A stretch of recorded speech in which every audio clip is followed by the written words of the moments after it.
enforcement agent. In fictional series like Narcos, they're a barnstorming presence in Mexico.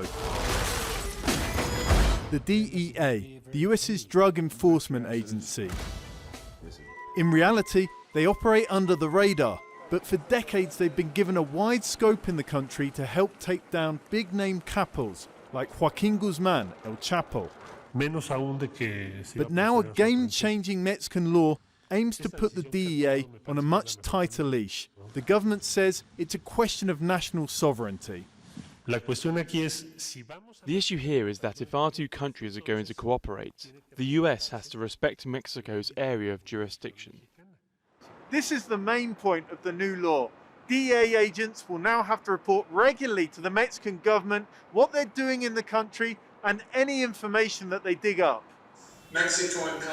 For a former chief of the DEA's international operations, widely sharing previously need-to-know intel in Mexico poses a huge problem. There's endemic corruption within Mexico's security forces, and this would endanger agents, informants, operations, and investigations. The other problem area is that they're requiring all Mexican officials to write a report every time they have communication with DEA. Well, they're not going to want to answer their phones if they have to do that each and every time. As law enforcement officials, the US's outgoing Attorney General was equally worried. The passage of this legislation can only benefit the violent transnational criminal organizations and other criminals that we're jointly fighting, he said in a statement. But what started all this was the US's arrest of Mexico's ex-defense secretary, General Salvador Cienfuegos, in Los Angeles 2 months ago. US officials didn't inform the Mexican government beforehand.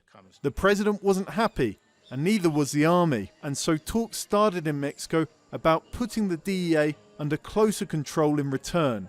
A key question here has become, would the US allow Mexican agents the same sort of powers that the DEA has had for many years down here? Secretario de la Defensa Nacional. The US ultimately handed Cienfuegos back, but it seems the damage had already been done. And now this will be a headache for incoming President Joe Biden, as the powers of his drug agents south of the US border will be dramatically reduced. John Holman, Al Jazeera, Mexico City.